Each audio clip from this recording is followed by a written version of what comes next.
और इंडेक्सिंग के बारे में। ओके, और इससे पहले कि हम आगे बढ़े, छोटा सा रिकैप कर लेते हैं कि हमने पिछले सेशन में क्या क्या डिस्कस किया था। ओके, और पिछले सेशन में हमने व्यूज के बारे में समझने की कोशिश की, है ना, और हमने ये देखा कि व्यू जो है बेसिकली एक एसक्यूएल क्वेरी को दिया गया एक नाम है, आप ऐसे कंसीडर कर सकते हैं ना, a name given to an SQL query. Okay, और फिर हमने ये भी देखा कि आप व्यू को कैसे डिफाइन कर सकते हैं, and we can do that by assigning a name, एक नेम उसको असाइन कर देते हैं व्यू को, है ना, राइट, ये भी हमने समझ लिया। और फिर उसके बाद सब क्वेरीज के बारे में डिस्कस किया और ये भी देखा कि उनको डिफाइन कैसे किया जा सकता है। ओके, और उसके साथ साथ हमने ये भी जाना कि आउटर क्वेरी क्या होती है और इनर क्वेरी या सब क्वेरी जो है वो क्या होती है, ये भी हमने समझ लिया, है ना, एंड ये भी हमने देखा कि सब क्वेरीज को आप अलग अलग क्लॉजेस में कैसे यूज कर सकते हैं। ओके, तो ये सारी चीजें हमने पिछले सेशन में डिस्कस की थी, राइट। तो अगर आज के एजेंडा के बारे में देखा जाए तो फर्स्ट ऑफ ऑल हम बात करेंगे ट्रांजैक्शन नाम के कॉन्सेप्ट के बारे में। ओके, उसके बाद हम बात करेंगे वेरियस टाइप्स ऑफ प्रॉपर्टीज जो ट्रांजैक्शंस में होती है, जिनको एसिड प्रॉपर्टीज कहा जाता है, मतलब atomicity, consistency, isolation and durability, ये जो 4 प्रॉपर्टीज है इनके बारे में समझने की कोशिश करेंगे। एंड फाइनली हम बात करेंगे इंडेक्सिंग के बारे में। Okay, let's get started. तो ट्रांजैक्शन के बारे में समझने के लिए मान लीजिए हमारे पास एक पेमेंट्स ऐप है और मान लीजिए एक बैंक से लेकर दूसरे बैंक में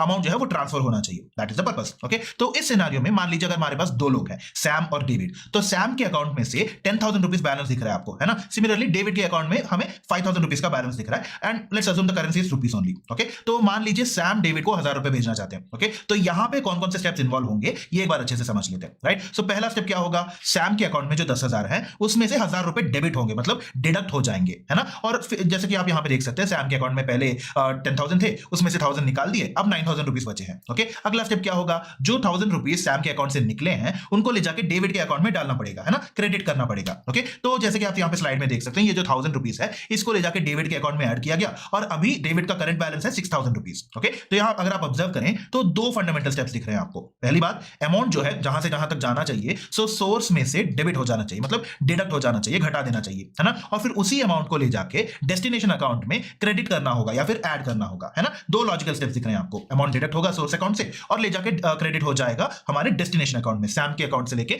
डेविड के अकाउंट तक। ओके, तो फिर जब आप रियल वर्ल्ड सिनेरियो में देखते हैं ऐसे ही ट्रांजैक्शन को, अगर आप रियल वर्ल्ड सिनेरियो में देखेंगे तो there is a really good chance कि इनमें से कोई भी एक स्टेप फेल हो सकता है। आपने भी रियल वर्ल्ड में देखा होगा, आप किसी को मनी ट्रांसफर करना चाहते होंगे और फिर आप भेज तो देंगे, आपका डिडक्ट हो जाएगा बट उनके अकाउंट में क्रेडिट नहीं होगा, है ना। तो कई बार ऐसे वैरायटी ऑफ रीजंस की वजह से ऐसे जो है ये पूरा का पूरा प्रोसेस काम नहीं करता है ना, रुक जाता है। तो it could be due to application error की वजह से हो सकता है, या फिर सिस्टम फेलियर या फिर नेटवर्क इश्यूज, कोई सा भी रीजन हो सकता है ऐसे एक पर्टिकुलर स्टेप को फेल होने के लिए, राइट। ओके, तो अगर ऐसे स्टेप्स फेल हो गए तो क्या होगा ये समझ लेते हैं। ओके, आई मीन काफी सीरियस प्रॉब्लम है ये, है ना, राइट। फॉर एग्जांपल अगर आप स्क्रीन पे देखेंगे तो इस केस में क्या हुआ, सैम के अकाउंट से अमाउंट सक्सेसफुली डेबिट हो चुका है, घट चुका है, डिडक्ट हो चुका है ना, मतलब डेबिट वाला स्टेप जो है वो सक्सेसफुल गया। ओके, बट जब क्रेडिट की बात आती है वहां पे फेल हो गया, मतलब जो 1000 रुपए सैम के अकाउंट से निकले थे वो डेबिट के अकाउंट में गए ही नहीं, है ना, right. If you look at it 10,000 rupees debit हो चुके हैं और सैम के अकाउंट से, है ना, बट डेबिट के अकाउंट में क्रेडिट नहीं हुए and it still showing 5,000 rupees. Sam के अकाउंट में अभी 9,000 है, डेबिट के अकाउंट में अभी 5,000 ही है, तो 1000 रुपीज जो है वो अनअकाउंटेड है, उसका कोई मतलब हिसाब नहीं है अभी, है ना, राइट। तो यहां पे क्या हुआ,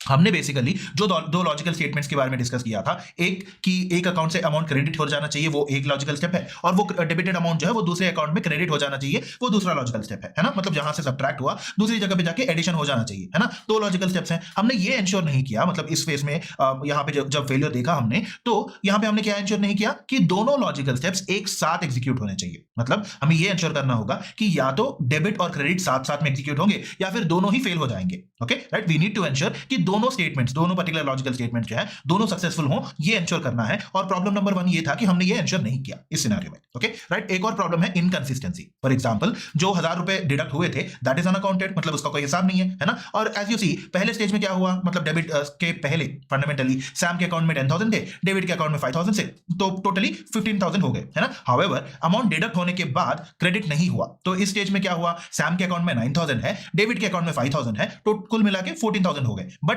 एक मिसिंग अमाउंट ऑफ 1,000 रुपीज बच गया है ना, राइट। तो इस केस में ये जो failure to credit into the destination वाला पार्ट जो है, इसकी वजह से क्या होगा, हमारा डेटाबेस जो है एक इनकंसिस्टेंट स्टेट में रह जाएगा, मतलब अमाउंट डिडक्ट हो गया बट क्रेडिट नहीं हुआ है, दैट इज मिसिंग। मतलब क्या हुआ, ओवरऑल डेटाबेस जो है उसमें कंसिस्टेंसी नहीं रहेगी, है ना। बिफोर द ट्रांजैक्शन और after the transaction total amount same होना चाहिए दोनों अकाउंट्स को मिला के, बट अगर आप ऑब्जर्व करें तो पहले 10 + 5 था, अब बाद में 9 + 5 है, तो मतलब 1,000 तो गायब हो गया, है ना, राइट। तो इसका सोल्यूशन क्या होगा ये भी देख लेते हैं। ओके, तो प्रीटी स्ट्रेट फॉरवर्ड है, ऐसे सिनेरियोस में हम ट्रांजैक्शंस को यूज कर सकते हैं, राइट। ओके, तो हमारे पास क्या है, लॉजिकल स्टेप्स हैं, तो इनको अच्छे से हैंडल करने के लिए हम ट्रांजैक्शंस यूज कर सकते हैं। Okay, now the fundamental question is कि ट्रांजैक्शन है क्या, है ना, राइट। सो सिंपल वर्ड्स में अगर बोला जाए तो transaction basically it's a logical group of one और मोर एसक्यूएल स्टेटमेंट्स, एक या उससे ज्यादा एसक्यूएल स्टेटमेंट्स का एक लॉजिकल ग्रुप मान सकते हैं आप। ओके, तो फॉर एग्जांपल जैसे कि हमारा बैंक ट्रांसफर का सिनेरियो है, उसमें एक एसक्यूएल स्टेटमेंट क्या होगा, सैम के अकाउंट से पैसे निकालना। ओके, और दूसरा एसक्यूएल स्टेटमेंट क्या होगा, डेबिट के अकाउंट में पैसे को जमा करना, है ना, क्रेडिटिंग एंड डेबिटिंग। ओके, तो इस डेबिट क्रेडिट में हमें क्या चाहिए, एक लॉजिकल तरीके से इनको एग्जीक्यूट करवाना होगा। ओके, ऐसा करना होगा कि ये दोनों एक ही साथ एग्जीक्यूट हो। ओके, तो इन दोनों स्टेटमेंट्स को ले जाके हम ट्रांजैक्शन की तरह डिफाइन कर सकते हैं, राइट। और एक बार जब हमने एसक्यूएल स्टेटमेंट्स को ऐसे ट्रांजैक्शन की तरह डिफाइन कर दिया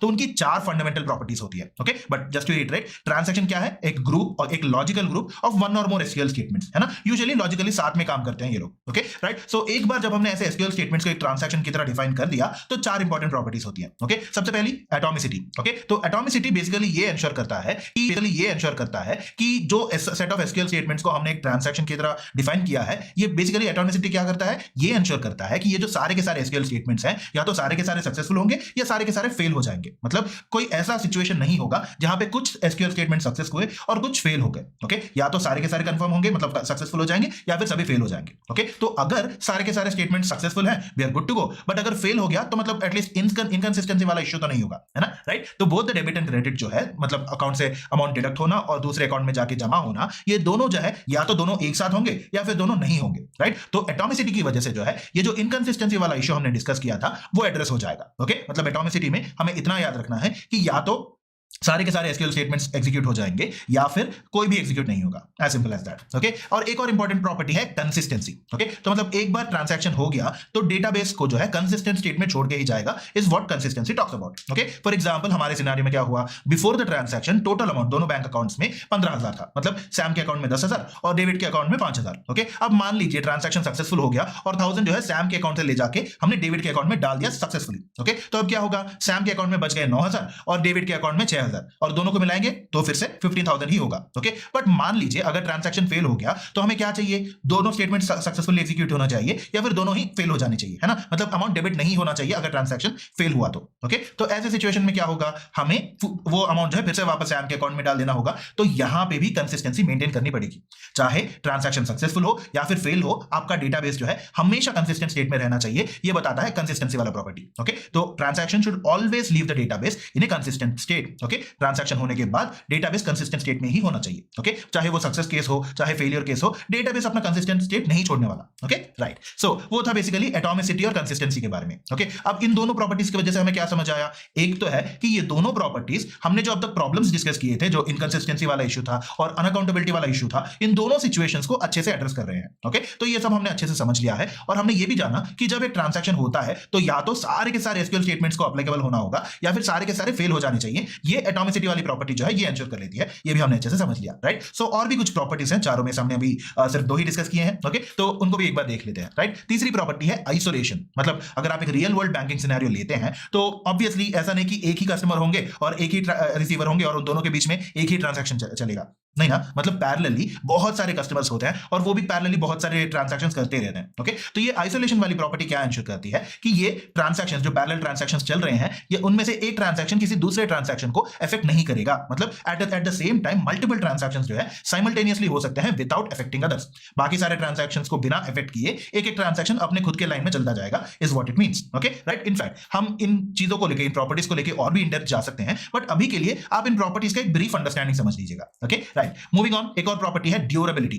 तो मान लीजिए एक बार ट्रांजैक्शन सक्सेसफुल हो गया, इसका मतलब है कि डेटाबेस में और उसके स्टोरेज में कुछ ना कुछ तो चेंज हुआ होगा, है ना, राइट। तो ड्यूरेबिलिटी ये बेसिकली इंश्योर करता है कि अगर मान लीजिए ट्रांजैक्शन के सक्सेसफुल होने के बाद भी अगर सिस्टम क्रैश या फेल होता है तो जो भी सारे चेंजेस हुए थे ट्रांजैक्शन के बाद तक, राइट, वो वैसे के वैसे ही रहने चाहिए। सिस्टम रीसेट हो गया, इसकी वजह से ट्रांजैक्शंस जीरो लेवल पे नहीं पहुंचने चाहिए। Okay, right. तो मान लीजिए अगर डेविड के अकाउंट में 5,000 रुपीज हमने ट्रांसफर कर दिया। ओके, अब डेविड के अकाउंट का बैलेंस है 15,000। अब मान लीजिए कि इस ट्रांजैक्शन के कंप्लीट होने के बाद, मतलब उन लॉजिकल स्टेप्स को हमने सक्सेसफुली एग्जीक्यूट करने के बाद मान लीजिए हमारा सिस्टम फेलियर हो गया, ओके तो as per the durability property account का बैलेंस जो नया बैलेंस है 15,000 वो वैसे का वैसा ही रहना चाहिए। ओके सो ये इंश्योर करता है ड्यूरेबिलिटी वाला property. Okay right so on the whole transaction को लेके 4 फंडामेंटल प्रॉपर्टीज होती हैं जिनको एसिड प्रॉपर्टीज भी कहा जाता है। ओके ए फॉर एटॉमिसिटी, सी मतलब कंसिस्टेंसी, आई मतलब isolation and D for durability. Okay right सो एक और इंपॉर्टेंट बात ये है कि ये जो एसिड प्रॉपर्टीज है ये ना सिर्फ बैंकिंग सेक्टर में बल्कि बहुत सारे अदर सिनेरियोस में भी, चाहे ई कॉमर्स सेक्टर से लेकर सोशल नेटवर्क्स की बात करें, कहीं पे भी ये एसिड प्रॉपर्टीज कंटिन्यूअसली एप्लीकेबल होके ही रहेंगे। राइट फॉर एग्जांपल आप टिकट बुकिंग को ही ले लीजिए, जैसे जब आप कोई मूवी टिकट बुक करते हैं या ट्रेन टिकट बुक करते हैं, है ना, राइट, तो वहां पे भी ट्रांजैक्शंस हो रहे हैं। सिमिलरली जब आप किसी चीज को ऑनलाइन ऑर्डर करते हैं या किसी पोस्ट पे लाइक शेयर या करते हैं, है ना, राइट। ओके सो अब बात करते हैं इंडेक्सेस के बारे में। राइट इसके लिए एक बार डिक्शनरी वाला एग्जांपल रिकॉल कर लेते हैं जहां पे हमारा पर्पस है कि हम एक वर्ड के मीनिंग को ढूंढ रहे हैं। ओके आप कैसे करेंगे ये? जनरली आप इंडेक्स की मदद लेंगे, है ना, हम इंडेक्स खोलेंगे, उसमें से वर्ड का पहला लेटर जो होगा उसको चूज करके उसके रिलेटेड वर्ड्स कहां पे हैं वो पेज नंबर देखेंगे और फिर उस पेज पे जाके हम ढूंढेंगे। राइट मान लीजिए हमारा वर्ड जो है सी से शुरू होता है। ओके तो सीधा क्या करेंगे, हम इंडेक्सेस में सी वाले वर्ड्स कहां से शुरू है, कौन से पेज से शुरू हो रहे हैं वो देख के हम सीधा जाके उस पर्टिकुलर पेज पे जाएंगे। उसके बाद उस वर्ड का दूसरा लेटर देख के कौन से कॉलम में है चेक करेंगे और and so on and so fourth, है ना, राइट। तो बेसिकली एक डिक्शनरी में वर्ड ढूंढने के लिए हम बेसिकली क्या करते हैं, एक एक पेज में ढूंढने के बजाय हम इंडेक्सिंग की हेल्प लेते हैं। राइट सिमिलरली टेक्स्ट बुक्स में भी जब आप किसी टॉपिक को ढूंढना चाहते हैं तो आप एक एक पेज नहीं घुमाएंगे, है ना, सीधा पहले टेबल ऑफ कंटेंट्स या इंडेक्स देखेंगे, वहां पे कौन सा टॉपिक कौन से पेज नंबर पे अवेलेबल है वो चेक करेंगे और फिर सीधा उस पर्टिकुलर पेज पे जाएंगे और पढ़ना शुरू कर देंगे। राइट तो बेसिकली हमें इतना समझ आ जाना चाहिए कि हमें अगर कोई पर्टिकुलर इंफॉर्मेशन सर्च करनी हो तो इंडेक्सिंग एक बहुत ही इंटरेस्टिंग तरीका है, बहुत अच्छे तरीके से आप उसको बहुत ही आसान तरीके से आप वर्ड को आइडेंटिफाई कर पाएंगे, है ना। सिमिलरली डेटाबेसेस के मामले में भी हम इंडेक्सेस मेंटेन करते हैं जिसकी वजह से आप टेबल में किसी भी चीज को बहुत ही आसानी से सर्च कर पाएंगे। राइट तो मतलब इतना समझ लेना है आपको कि डेटाबेसेस में भी इंडेक्सिंग होती है जिसकी मदद से आप टेबल को सर्च करने का प्रोसेस जो है वो स्पीड अप कर पाएंगे। राइट तो एक बार क्विकली समराइज कर लेते हैं कि हमने इस सेशन में क्या क्या जाना, है ना। हमने ट्रांजैक्शंस के बारे में